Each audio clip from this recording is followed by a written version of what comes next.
Hello, happy day to each of you, and I hope that today's in this post and everything on YouTube and stuff, and video and stuff, finds you having just an awesome day today. One of the best in your life, and if not, it'll at least be a top 10, and hopefully it'll improve by the time this day's over with. All right, so we're finishing up the Pool of Radiance trilogy with the final book it's called Pool of Twilight.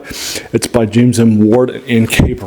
It's published in the Forgotten Realms. It is a novelization series and so forth. It's called the Heroes of Phaelin series, and that sort of a thing. Now, as a reminder, the Forgotten Realms is a world that was created by Ed Greenwood before Dungeons & Dragons for his campaigns and such, for them to play games in and stuff. And then he adapted it to Dungeons & Dragons, and then was publishing the occasional dungeon magazine and that sort of a thing. And then they came to him and said, hey, we're looking at maybe having another expanded world in addition to Dragonlance and Kryn. What would you be interested in it and such? And he sells it to him for a nominal fee with $5,000 with the understanding that he would start writing for them, right? And that sort of thing, and then they launched off a novel, a campaign, Darkwalker on Moon Shea is the first one by Douglas Niles. Loved it, read it as soon as it was released. And then I also followed that out, and I also read his Mystica trilogy too. But then, so I knocked it out too. And he's okay, right? Because he wasn't an established author, but he was somebody who the company knew and such, right? Had published a lot of modules and that sort of thing. So he was okay, but I like this stuff, but I've never gone back and read it a second time. And then the next book was The Crystal Shard by R.A. Salvatore and the Dark Elf stuff, and I've knocked out like 10 of those videos. That one I won't go back to and reread it pretty regularly because he became my favorite author and that sort of thing. And then I do go back to that and read it. I just knocked out recently, like about 2 years ago, his 10 novels for the show or so. And then I also will regularly do things for this channel. I also will go back and read Ed Greenwood's Spellfire that he wrote his first novel. And then, although it was hacked, and so I just recently went back and read his edition, but because he understands it, but even though it was hacked down to like a third of its size, they said, show us the realms, and so he did, but then they hacked it. And also the trilogy 2 also knocked out his sequel, The Crown of Fire 2. And then the Pool of Radiance, the Pool series is the other one that I mentioned, so I figured I'd go back and read that too. Pool of Radiance is by James Ward, and it's also by Jane Cooper Hong, if I recall correctly. And she was, I think, a much better author. The Pool of Radiance started off in the ruins of Phaelin, and that sort of a thing, and you are setting basically in the video game too, or Ruins of Adventure. This place has been ruined and savaged and so forth, but then it's a small amount of called Phaelin have been restoring ruins by hiring adventurers and sending them out to go take care of this stuff. And then slowly over time they're expanding back again. I'm trying to grab their majesty again. Make sense? And that sort of a thing. And then in the book series, we'll have 3 characters. The first one is Shao. She's introduced in the first chapter. She's a mage, apprentice, and such. Little dainty person, but with very, very attractive features. And that sort of a thing. Her master will go out to Denlor's tower in Phaelin because they're being attacked, where he's burning them, and he'll help them out. And then after a little bit, and she hasn't heard from him, he's about to die, and he uses her crystal ball and contacts her with some last messages and so forth. It gives her some like familiar things like a staff of power and a wand of 3 wishes and that sort of a thing. And now she heads out to go do some vengeance on him back to Phaelin. So that's her reason for going there. And then she'll battle on the first day there. She will be unpacking her horse, and it's really, really rough, and tackling him and such, which is a familiar, she's riding, and that sort of thing. And then she will say, "Wow, I wish I was stronger." And without realizing it, because that would make it easy. And then she gets to like an 18 strength, and she also grows in body size hugely and so forth. And she thinks that she's ugly, although her features are still just as attractive as previously. But she's super tall now, super strong, and super gangly, and that sort of thing. And so she says, "Well, if I was going to wish, I should have wished to just get there and not get all this strength." And of course, that says that way sure to fail. And she's like, "No, right?" And so she starts wailing into the docks. I'm punching them and such. And then that's the end of the first chapter. Now she's in Phaelin. The second person is Tarl of the Hammer. He is a cleric of Tyr, the Judge of Justice.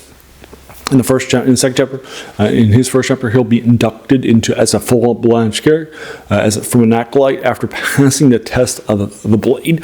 This sort of thing. I think it's actually very clever. I would recommend anybody who says, "Why should clerics not be able? Should only use the edged weapon? Should not be able to use edged weapons, but bludgeoning weapons." I think it's actually a very good explanation of that lots.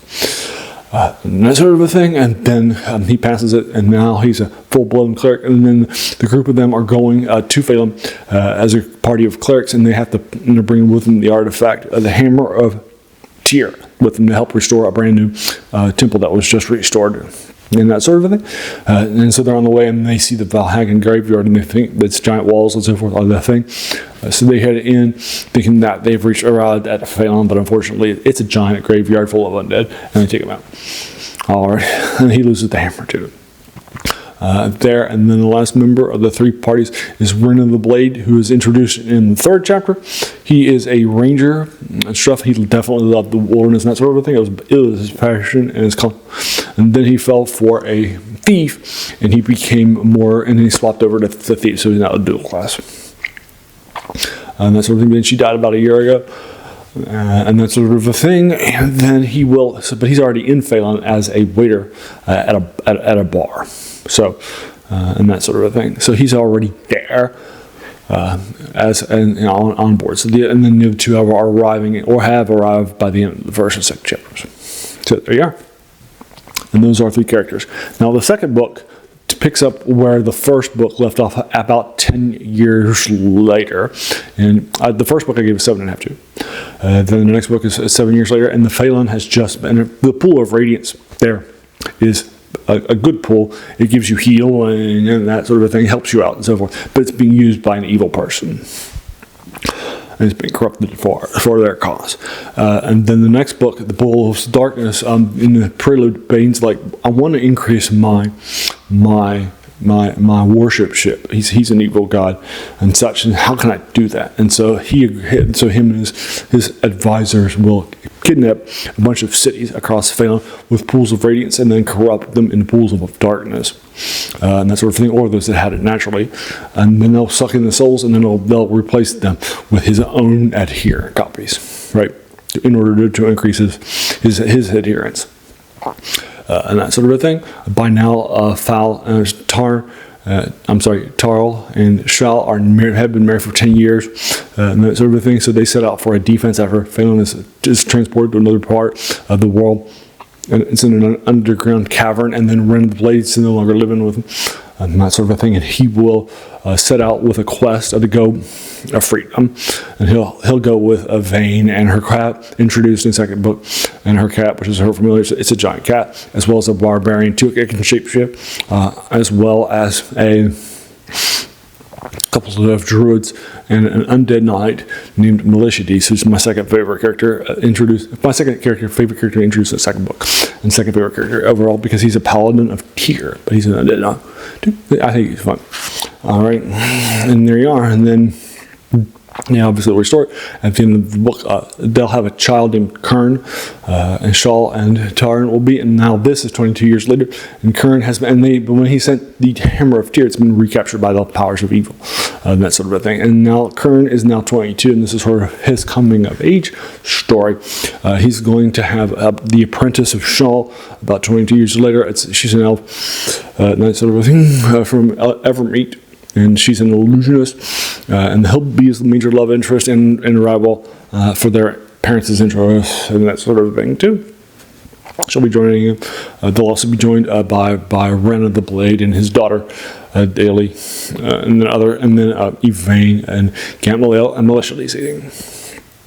So it brings back three people, but it's basically the next generation: Daly and Kern and his apprentice, French. I think her name's Yvain.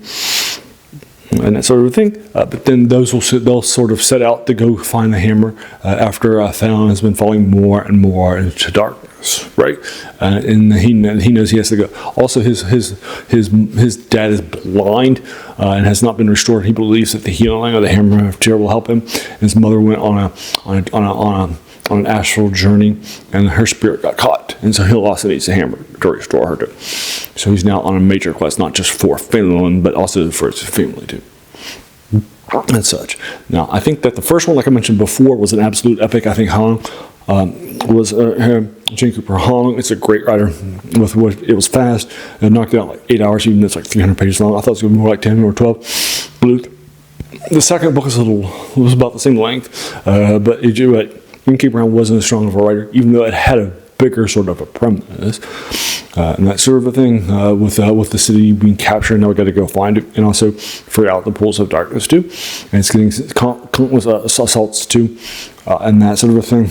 It tries to level up the plot, but the writing isn't as good or as fast.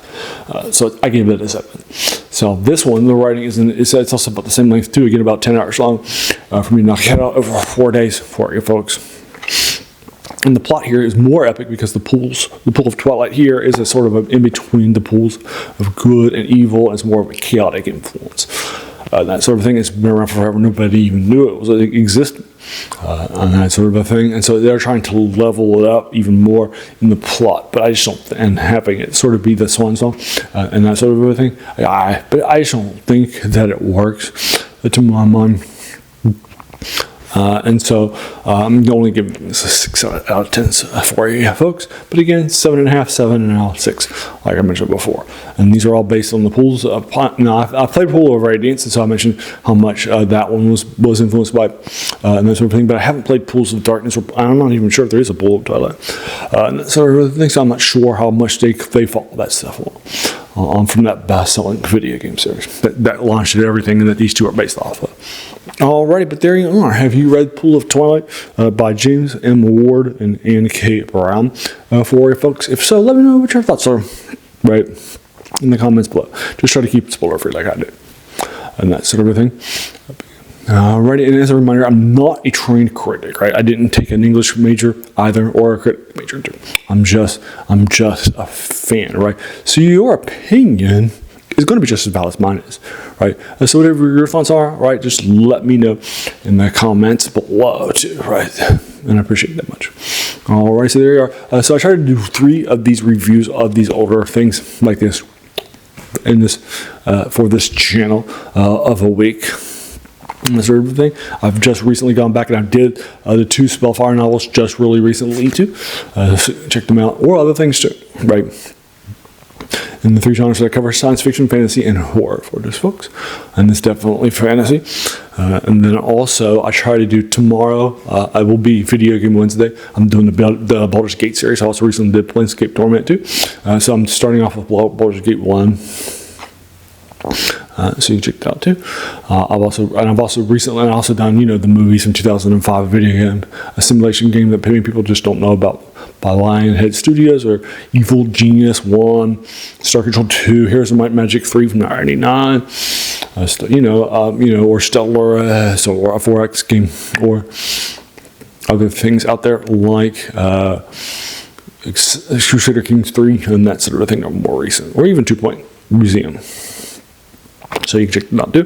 And then on Friday I do top 10s, or sometimes I'll just rank stuff. Like I rank all the King Kong films too, or top 10 Godzilla films, that sort of thing. Typically films, and that sort of a thing. Last week I went back to films after a 5 week for comics and artists and musics and stuff like that. Now I'm back to that. And so last week I ranked all the 11 Star Wars theatrical films that aren't animated or homes. And then also I checked them out too. This week I'll be ranking my Star Trek stuff too in the series. So check that out too. I think you'll enjoy that much. Alrighty, so there you are. And so if you like, and I also do on Saturday, I do something I call Serial Saturday that I dedicate to the forgotten storytelling genres of things like Flash Gordon and stuff like that too. and I've also done 2 seasons of Doctor Who. Alrighty, so there you are. And as you can tell from those 7 things, it's also the passion of this channel. It's also where the name comes from too, right? So if you like that stuff, hit the like button and the subscribe button and the bell icon to be notified of my videos, and also share with your friends. But mostly just watch and share, right? Because it's this channel. Those are the key ways, right? And those are the passions of this channel too, right? There was a French philosopher in the 19th century called Jacques Joubert who said that the worst thing about them was that they kept us from reading the old books, right? In this case, not that the old books are bad, they're not, right? But in our passion for the new book, the new video game, the new novel, the new movie, and those sorts of things, we've sometimes forgotten that, they're standing right on the shoulders of these giants, right? And we've sort of forgotten that in our passion for going back to that stuff, right? So you definitely check this out. I think you'll enjoy that much. All right. And so there you are. I want to thank you so very, very much for just taking some time out of your day and investing it, right? And watching my videos, because we all have so many things that are happening in our lives and we're pulled in so many different directions, right? So the fact that you spent this time with me, that's incredibly humbling. And I appreciate it so very, very much. So thanks again and have an amazing day.